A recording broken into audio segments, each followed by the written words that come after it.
I'm having relationship doubts. I'm tired of my girlfriend's family drama and past. We love each other, but I wonder if the juice is worth the squeezing. I'm 23 and she's 32.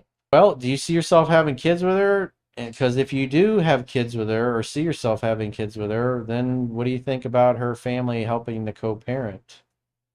Well, if you don't really like her family, well, they're going to be in your kid's life. So those are things you have to contemplate because they're going to have influence. So if you don't really like her family, you can limit your time around them. But again, if they're family and she's going to involve them, especially if you have kids, then and you don't like that, that's something you really need to contemplate. Is it worth it? Is the juice worth the squeeze? I don't know. I can't make that decision for you. You that's something you have to sit with your thoughts and contemplate it and see how you feel about it. And it's always best to not spend your time around assholes. You try to limit as much assholery in your life as possible. So, sometimes when you date somebody, especially when you marry them, you're getting their family as it's a package deal. You can limit your time interacting with them, but is the juice worth the squeeze? Is she such a net positive to your life and you definitely want her as a mother of your children that you're willing to put up with a ratchet family? But if the answer is no, then you know what you need to do. Don't stay in a relationship where the answer is no, obviously. Robert says he got himself a cougar. A cougar? Yeah, because he's 23.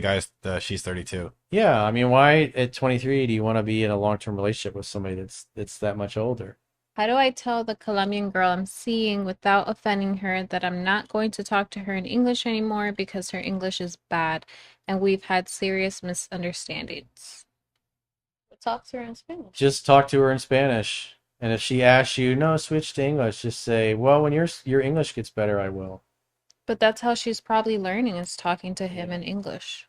Well, yeah, there's got to be some give and take. Maybe you should have times where you'll humor her and put up with her terrible English just so she can get better. But when you got to be clear about things, especially when it has to do with communication between the two of you guys, speak Spanish.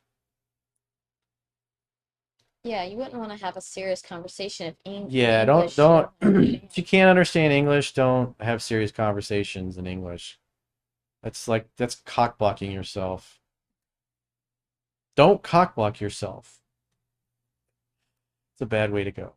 Say not to ask women if she has a boyfriend because she could be waiting for someone else before breaking up, but also not to mow another man's lawn. Can you explain this?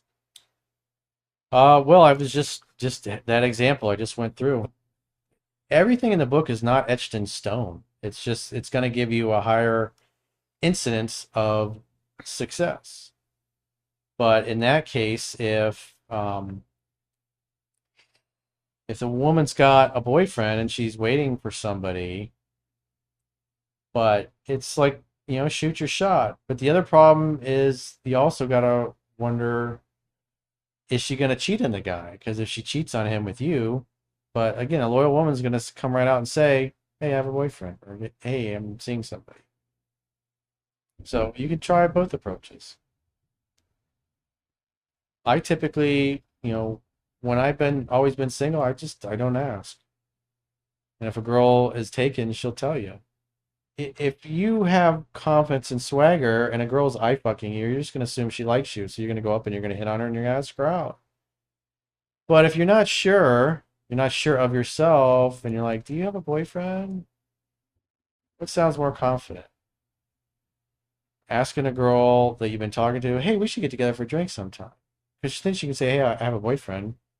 Or you come up to her and say, do you have a boyfriend before you engage her in conversation? Because it's not like really a good opener. Because if she's not, on a scale of 1 to 10, her interest is like a 5 or a 6. You're like barely just potentially there.